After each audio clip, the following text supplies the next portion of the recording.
Hey, how you doing, Matt? Hey, is this who what do you want to go by? I don't want to say anything if you don't want to go by any.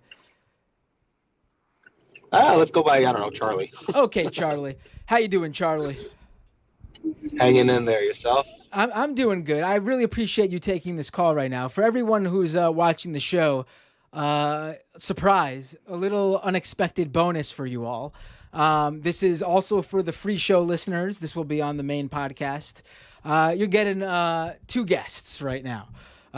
We just got off the phone with Mohammed Haba from the American Muslims for Palestine. And right now, I'm talking to Charlie. And I wanted Charlie to call in because we spoke, was it last week? I think it was last week on the Majority Report as a caller. And he told me, he told us some details that I really wanted to share with you guys here on this show. And also, talk to you as a guest and not someone just calling in. Because when I welcome you to the show, I roll out the red carpet. So Charlie, I appreciate it. I really appreciate you taking the time tonight. So for people who have no idea why you're on the line here, can you tell me a little bit about who you are and the sort of, I guess, the gist of what you told me about the last time you called into the Majority Report?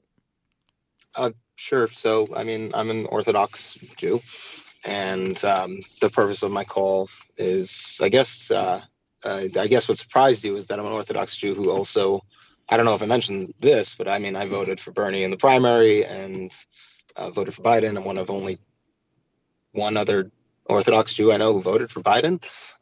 So it was a bit interesting. I guess it was a little bit unusual to have that, and I called because of my not pro-Israel stance Right. to kind of speak about that last time. So Right. I guess that's what this. Yeah, I thought it was really interesting because I mean, you got down to, I think, a lot about why, and you told us some fascinating stories about, in the Orthodox Jewish community, how people feel about, Israel Palestine, and why they feel that way. Can you go a little bit into that? Sure.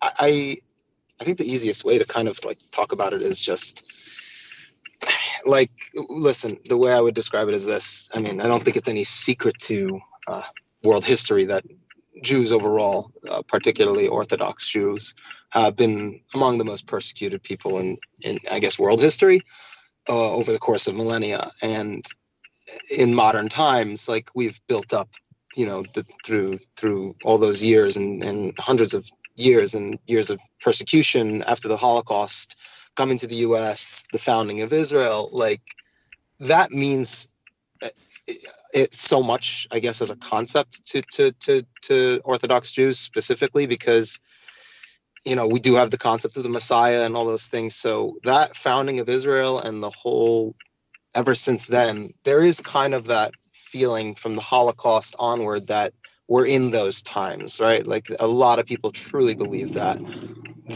it's there, it's right on the corner, it's right around the corner, and because we were finally given that our ancestral homeland, quote unquote, that feeling that it's hard to describe. Like I've been to Israel briefly, and I mean I remember going to the different holy sites and crying at the Western Wall and the Kotel Hamaravi. I still would if I went today, because those things still mean so much to us as Jews, and that's kind of impossible to separate from the conflict as it is both now and over the past 70 years or so. So I'm trying to like not ramble, but at the same time can make it sort of concise. But yeah, sorry. Yeah, No, no. that's kind of where I'm at. Yeah. Right, right. Do you have your blinkers on? Because we hear that's. Yeah. Sorry. Don't No, interrupt. No, sorry about that. it's all. No, I appreciate you taking the time, even though you're in your car. And when you called in, and I'm glad you gave that background because we hear. I want people should see that you are here. You obviously you are You are a man of faith, and you are, you really are an Orthodox Jew. I think people understand that.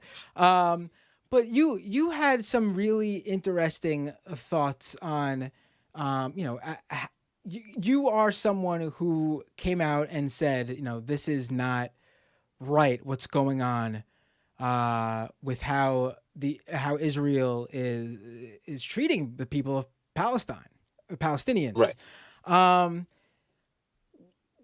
what made you come to those feelings? Because I think it's important to, if someone with your background can come out now and feel this way, I think it's important for people to see what is it that that affected you in that way, because obviously it's something people can understand and learn from, and maybe help other people understand as well. It's honestly, it was a long process, and it's not one that happens overnight, honestly. Up until really the 2016 election, I wasn't even that interested or cared that much about politics. I was conservative pretty much up until that point, for the most part. And I would say that this is, I guess, my personal experience, and I think that you can extrapolate from it somewhat. Part of what made me changed my views is that people I respected for other reasons, their knowledge in other aspects of things that I appreciated and enjoyed, were able to kind of, if someone you respect for their intellectual abilities, their knowledge in various subjects, feels a certain way about a topic, and you respect their opinion, then if a person is somewhat intellectually curious or doesn't think that, oh, this person's just crazy, right? Like, there's a reason why they think that way, and that engages you in those conversations. I was actually extremely defensive of Israel for a very long time, and I would say even until past few years. It's a slow burn, right? It builds and builds and builds, because when you respect people and they're talking about these things, and there's obviously a reason they have these views and these opinions. I think even the last, I wouldn't say it was a conflict, when they were going towards the fence, when there was that march to the fence, the border fence. Right. I think it's even still having arguments with a friend of mine who I respect immensely, about things, saying like, well, what about this situation and that situation? And it's really that slow burn. And that's kind of why, like, just to make one point, like, just to give an example, when Bernie went on Joe Rogan, right? Like, he exposed a lot of people to ideas that never would have been exposed to those ideas. And it was done in a way with there are 100 million people or whatever that listen to Joe Rogan. So when Joe Rogan hosts someone like Bernie Sanders, and he's sitting there going, yeah, and those people are exposed to those ideas. I think that's kind of what happened to me over the course of years about, I guess, this topic, but over the course of many topics. I think that's how I got to where I am today, where it's just people I respected took the time to actually explain these topics and issues to me and teach me. Right. And when we last spoke, you shared some, and you don't have to give specifics as to who Sure. shared these feelings with you or anything, but you had some insights from the obviously the broader Orthodox Jewish community, i.e., apparently people who just aren't you, and and you also shared some thoughts as someone who knows where they're coming from and is no longer there, about why they feel that way. Can you go a little bit into that? Of course. It's like I said, we've been persecuted forever, and we kind of still are. I mean, anti-Semitism is not exactly gone. Right. And even unfortunately, people hijack the movement for human rights for Palestinians. They hijack that and use it as an excuse to be anti-Semitic. And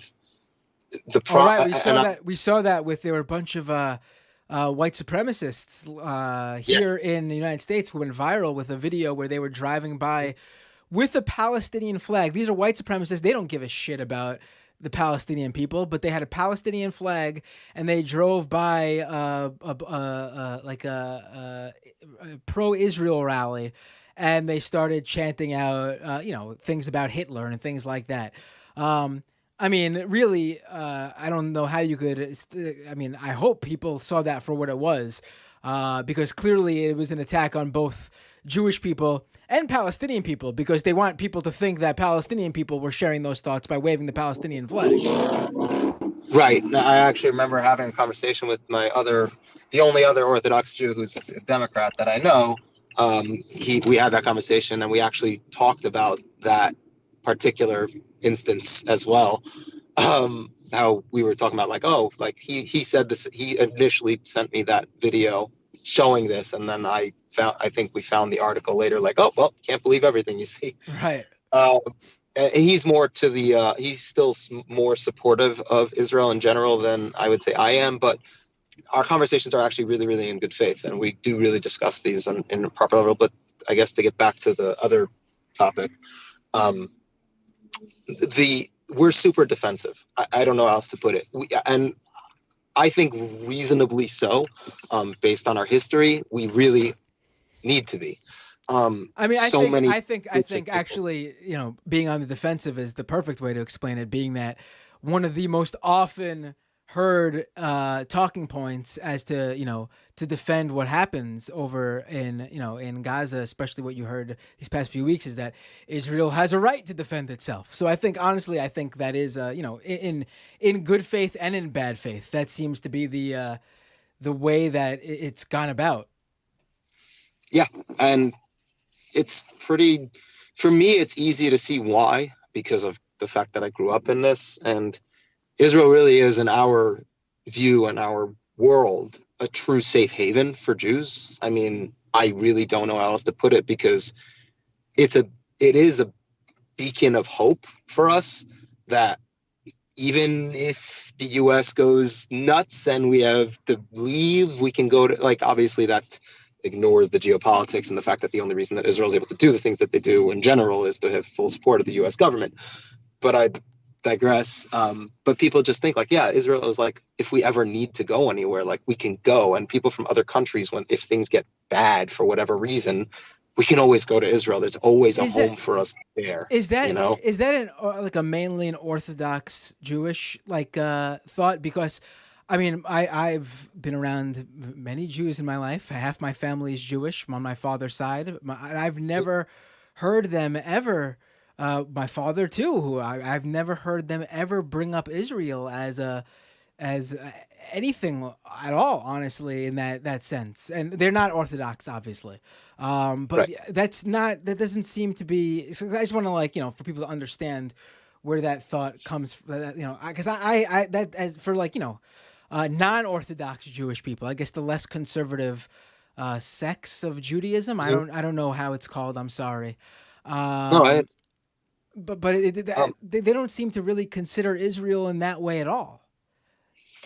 yeah, and I would say it's definitely, at least in my experience, of course. But I'm sure there are people who are not Orthodox or practicing who that do have, I guess, an affinity or an appreciation for Israel. But we're taught from birth, essentially, that Eretz Israel is our homeland. It is our homeland, and eventually, when Mashiach or the Messiah comes, like, that's going to be our homeland again. We will go back. And the interesting thing about it is that technically it's not technically, it is a secular government. They're not a religious government. And that's kind of what I always find fascinating, is that Netanyahu is not remotely religious as a person, but he'll sit there and go that Israel is our homeland because of the fact that it was promised to us essentially by God. But at the same time, you don't really believe in God, nor do you give a shit about the Torah. So why are you using that as your excuse for why? Like, if you want to make the claim that we were there first, quote unquote, fine. But at the same time, you can't use the Torah to back up your claim if you don't give a shit about the Torah. Now, So I have to ask you, because is this something that's more broadly held too among Orthodox Jewish people who are obviously very religious? So they would look at someone as like Netanyahu as not being so religious, or do they not? Or is that something coming from you as someone who is moving further and further to the left while still being an Orthodox Jew? I think it's I think it's definitely more people who are, Gus, more aware. A lot of Orthodox Jews are fully aware that Netanyahu doesn't give a damn about the Orthodox community. And in fact, Israel has made it somewhat difficult to be Orthodox in Israel, somewhat in certain aspects. Like a lot of them don't want to serve in the military, and there's a big push to force the Orthodox community to serve in the military, even if they don't want to. They're not doing it because they're conscientious. They're not doing it because they don't want to, harm Palestinians necessarily, although I'm sure there are people like that, but they don't want to serve in the military. So I think it's a mix, although most people don't think too deeply into that. I think the thing about Orthodox Jews is that a lot of them also don't believe that the current state of Israel should be allowed, specifically the Hasidic communities, because their view is that until the Messiah comes, we're not really allowed to be there with our own government. So it's also, there's that interesting split in the community itself, and that kind of also points to how diverse the Orthodox community is itself. Are those the and I know I've read about them before, but their name is going by me, and this could be something completely different. I'm not sure, but there is a pretty well The known. Neturei Karta. The Neturei Karta. You know who I'm talking about? The people who always show up for the Palestinian to support Palestinians, especially in like New York City. You see them where you see these Orthodox Jews, full like traditional Orthodox Jewish garb, and they're holding Palestinian flags, and it's like, for people who don't know those people exist, it's like, holy shit, this is crazy to see. So it's interesting. The Neturei Karta, this is my impression of them. I actually don't necessarily know too much about them. I think they're not necessarily, again, this is just my observation. I may be wrong, so please don't hold me to it. My understanding is that it's not that they're necessarily pro-Palestine, although that is a part of it because of the situation. Their issue is they're an extreme version of the Israel is not supposed to exist as a state until the Messiah comes. So this is the extremist, I guess, quote unquote, version of that, where their support of Palestine, it's kind of like the evangelical support for a Jewish state in Israel, where it's like, we need them there so that the rapture can happen, I believe, or something like that, or so that the end of times can come. I think it's kind of like that, where it's like, no, we can't have a state of Israel, therefore support Palestine. Not, we're supporting Palestine because of the human rights violations. That kind of situation. Most people in that Hasidic community are opposed to the state of Israel in a idealistic sense, as opposed to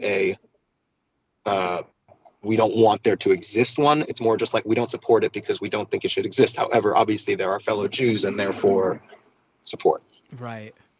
Now, have you shared your feelings on all this with people in your community, or has this been no? You don't feel like that's something you could do, right? Oh, not even. No. That would honestly, that would be bad, really bad. That's unfortunate. But I mean, I guess when we talk about the tide turning and the walls cracking, there's obviously still communities out there where that's not the case at all, not even close.